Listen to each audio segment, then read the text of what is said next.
فلسطين اللي حقوقها تواجد تاجرها هذا قلبي هي النية وكلا جرها تذكر الدور ما يدور بولا شو قدر هي وأنا قدر تاجرنا هاي فلسطين إنها شهريدي madaxweynaha Somaliland Muuse Biixi Cabdi ayaa si kulul uga hadlay xasuuqa Israa'iil ku haysa shacabka reer Falastiin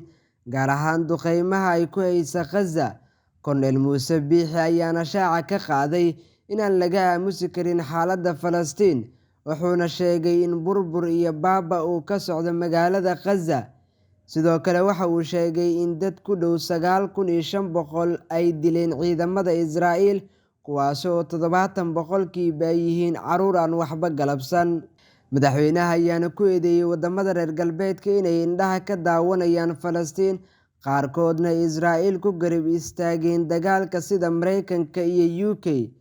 Dhanka kale waxa uu weerar afka ku qaaday wadamada Carbeed oo uu sheegay inay xitaa ka hadli kari waayeen qadiyadda Falastiin halkii ay garab istaagi lahaayeen. dowladaha islaamka ah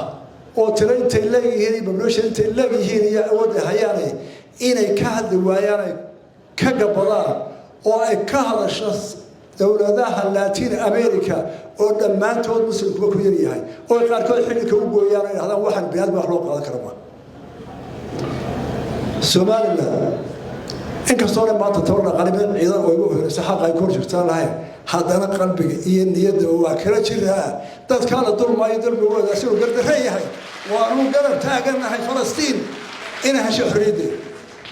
فلسطين اللي حقوقها تواجد تاجرنا هاي وارد كيان وهر تاجرنا وحكروا حصول بضم دجال كافر يبتل كيسوس كنالك مركب فلسطين كهي إنجليز كشوف دولة مصر شمال عبد الناصر ومركب عرض لها إن بدأ حوينه مريكا بريا شوقي معونها روزفلت إنه ديدي إلى وراء مصر إنجليز هي مريكا صدار وناشر كل قضاء أي مصر لها هي سويس كنال ما تم حوينها شوقه بيرم وكي كوبات أيضا ديار كسعودو غزة ما هدول العربية ضد مالكو أوضنا وبشرنا وقرعيو ومدحويني كوبات يمين إسكالب تاقي نتياهو إيدي وذا كستيال كالا كاقود كي وحا قد بيه إنجليسكا برايم سرقيسي وحا قد بيه كيما فرنسيسكا ماذا عدالة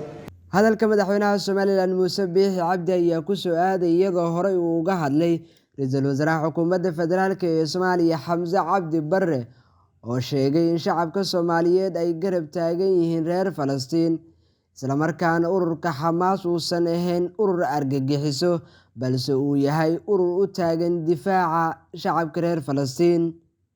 Maxamed Daahir Dulmidiid 5 Somali TV Muqdisho. kani waa Premier Wallet lacag ugu dir saaxiibkaaga ugu adeego meel kasta ku bixi biilasha u dir hana lagaaga soo diro meel walba ka maamulo akoonkaaga iyo kaarkaaga Premier Bank la soo deg maanta oo ku maaree kuna horumari noloshaada dhaqaale Premier Wallet.